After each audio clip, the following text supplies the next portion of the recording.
Hey, and welcome to another episode of Motors and Meats. Today we're talking about all of the different upcoming projects I have to do on the 911. There's lots of little nitpicky things that I've just kind of ignored for a while, some new issues, but either way we're going to take care of all of that in the coming episodes, so check it out.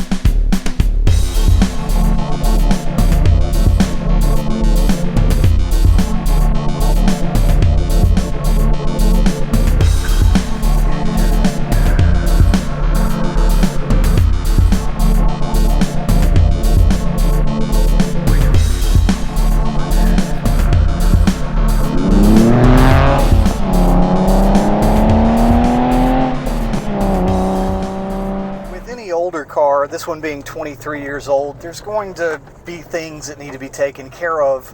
Sometimes you just do them right away and then it goes away, and then sometimes you say, I'll do that later. Well, this is mostly the I'll do that later type of thing. One thing that I'm headed to do right now, I've had several paint chips over the last nearly 3 years occur on the hood, and I want to get those taken care of. You may have seen in a much older video I tried using Dr. Color chip, and I wasn't as successful with that as I would have liked to have been. And several of the spots, the chips, I tried several times to go back over, and I never could get it to elevate up to the level of the finished paint. So that's what I'm hoping for today. I'm going to actually take the car to a guy who does paint chip. He does windshield rock chip, and he does paintless dent removal. Another thing on the list is the shock mount on the front passenger side wheel over here. I believe the top mount is what it's called. I've always had a small clunk whenever going over rough roads, and you guys, if you've been watching the channel long, you know that I live on a dirt road and the county does not do the best job of keeping it in good shape. So anytime I go over a small pothole, especially at slow speeds, you hear a little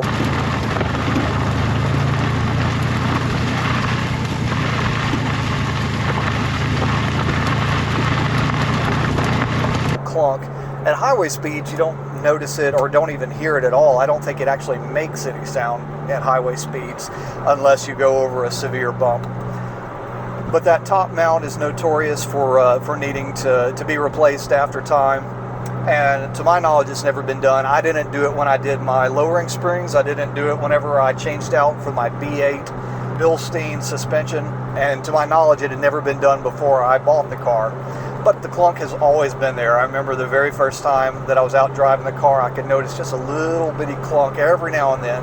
2,500 mile drive home from California to Mississippi in 4 days, and it was very minimal. But as soon as I got home and got on my road and bouncing down that gravel road going 15 miles an hour, it was just clunk, clunk, clunk, clunk, clunk, just awful.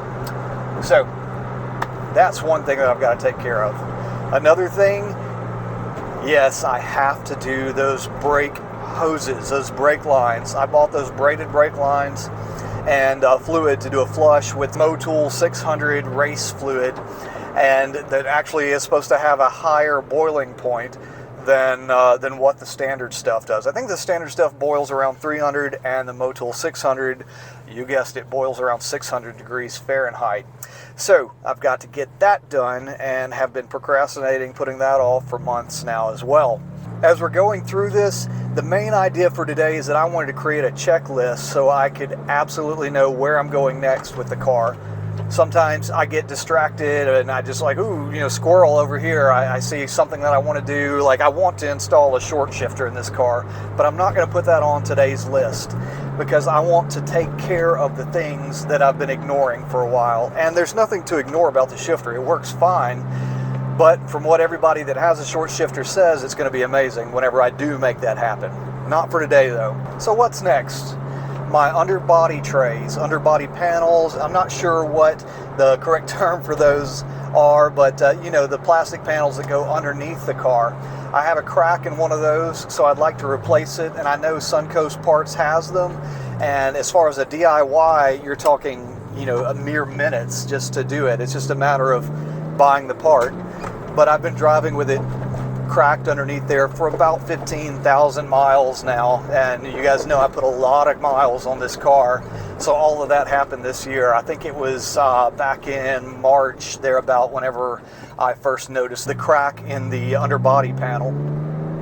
Another fun one coming up, not necessarily fun as far as how to do it, but fun that I'm excited about having it done, is right after I get these paint chips corrected, I'm going to take it over to my friend Justin Coltrane, who has a really great detail shop, and I'm going to have him do the paint correction on it, have him buff out any of the swirl marks that have accumulated over the past 3 years, because I've never polished the car at all. And then after he does that, he's going to ceramic coat it with a two-year coat.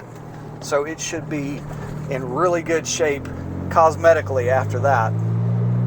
There's a couple other little things I want to replace, like the plastic mud flap pieces all around the car. And I replaced one of them because it was missing.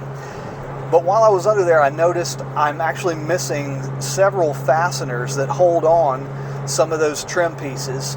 So one of the projects is going to be replace missing fasteners on the trim pieces. The next thing that I'd like to take care of is inside my door panel on the driver's side. I replaced my window regulator about a year ago because it started doing that crunching sound. You know, if you read about crunching sound Porsche 996 in Google, punch that in and you will find that the window regulator is what needs to be changed out. There's some gearing in there or something that maybe it breaks a tooth off, and it sounds like gravel just crunching inside your door as you're running your window up and down. Well, I replaced that really before I started doing YouTube videos, so I guess it was about a year and a half ago. And I recall after I put everything back together that there was one wire or cord that was zip tied to the frame of the window regulator, and when I put everything back together I didn't zip tie that. So now when the window is down, I get a little tapping sound if I'm going over some bumps, and that's because that wire that's supposed to be zip tied to the frame is not zip tied, so it kind of taps along as you go. That's another very easy project that I can show you guys. Basically it just involves removing this door card and getting in there and putting on a zip tie, putting it back together again. But you know, you may need to get inside your door card for several different reasons, so that'll be a good video to show you guys.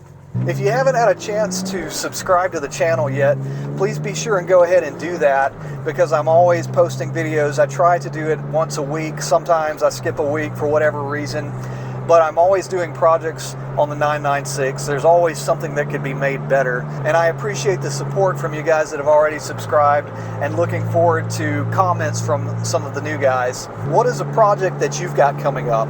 What's something that you're going to be working on in your car? Go ahead and put it in the comments. I'd love to hear about your car, talking about cars. That's why I enjoy having this specific car so much. There's such a great community of people that love these cars and love working on them, and love that you can still get into a very high performance Porsche 911 for a reasonable amount of money. They're not astronomical.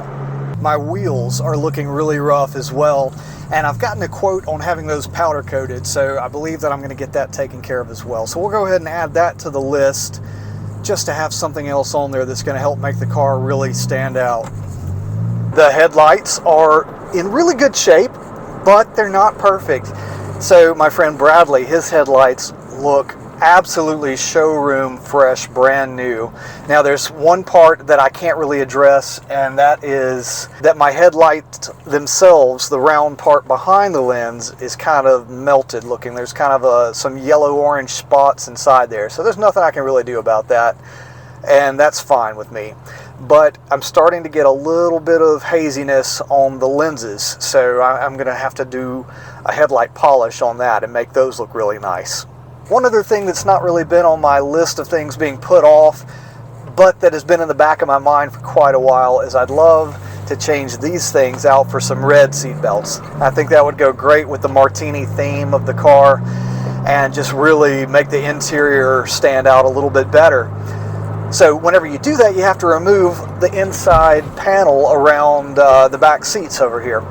So I have one other dent that the paintless dent removal guy can't get to from the inside without that panel being removed. And whenever I pulled that panel off to do the seat belt, I'll then run it up here to the paintless dent removal guy and let him work that dent out, massage it out from the inside.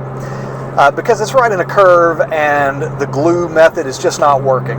On my front bumper, actually both of my bumpers really need to be refinished, and I'm going to make that happen at some point, but I don't want to put that on the list. But what I do want to put on the list is the black parts inside the lower portion of the bumper that leads into those air ducts that go to the radiators, into the air conditioning condensers.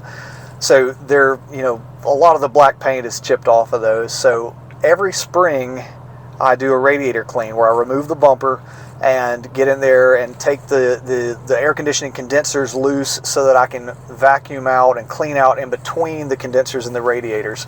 Check out my video for that. Not sure which corner it's going to pop up in. If you haven't had that done, you need to do it once a year, really. Otherwise, you're risking having lots and lots of decomposition happening between those, and it'll cause the condensers to actually rot, and you may end up having a radiator leak because of that. But once a year is what's recommended, and if you follow the instructions on that video that I just posted in the corner here, that'll take care of that for you. And finally, the big nasty one that I have been putting off for quite a while. I'm currently sitting at 153,734 miles on the original IMS bearing.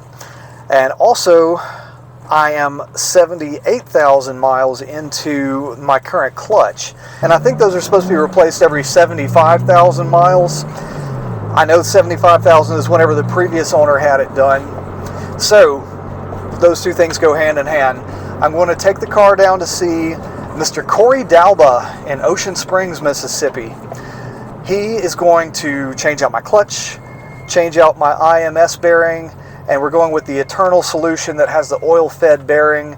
So that'll be a terrific video to catch up on and actually see that resolved. And what I'm really curious about is what is the condition of my original IMS bearing. Being a 1999 model, January build from 99, I know that I have a dual row bearing in this car, so there's less chance of it failing catastrophically, and what I'm reading mostly is that if it's going to fail prematurely, it's under the 50,000 mile mark. Now, all that being said, it's still a wear item. It's still a bearing, and bearings don't last forever, so I guess you could say I'm pressing my luck to be running it this high of a mileage without having been replaced. Now, I don't want to put a lot of emphasis on the IMS bearing because while it was a problem, it scares people to death unnecessarily a lot of times. And, you know, for the first 6 months that I drove this car, I was constantly worried, oh gosh, is my IMS bearing going to blow up? Because I knew it was an original bearing. It didn't blow up. Anyway, so that's a big debate. We can argue about that in the comments if you'd like. But that's going to be the big deal over the next year at some point here. I really was hoping to get it done before this year was up, before 2022 was over. But it's November now, and I know I'm not going to get it done before Christmas. So maybe January, February, something like that. Something to look forward to, though. If there's a project that you need to get taken care of for your car and you'd like to see it done, put it in the comments. I'd love to, you know, have some suggestions for things to do, and if it's something that'll help you out, I'm happy to do it. Thanks so much for watching today. I appreciate you guys. Catch you on the next one.